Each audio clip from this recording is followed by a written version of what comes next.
जय गुरुदत्त श्री गुरुदत्त अवधूत दत्तपीठाधिपति परम पूज्य श्री श्री श्री गणपति सच्चिदानंद स्वामीजी वारी श्री श्री दत्त विजयानंद तीर्थ स्वामीजी वार्ల దివ్య ఆశీస్సులతో దక్షిణ భారతదేశంలో ఏకైక భారీ చింతామణి గణపతి దేవాలయం సిరసపల్లి విశాఖపట్నం నందు తేదీ 7/9/2024 శనివారం వినాయక చవితి మహోత్సవముల సందర్భంగా ఉదయం 9 గంటలకు చింతామణి గణపతికి భక్తులందరూ స్వయంగా క్షీరాభిషేకం అనగా పాలతో అభిషేకం చేసుకునే అవకాశం కలదు.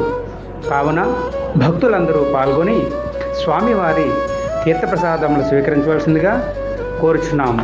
ఈ అవకాశం సంవత్సరానికి ఒక్కరోజు మాత్రమే కలదు. కాబట్టి భక్తులందరూ ఇది గమనించి మీ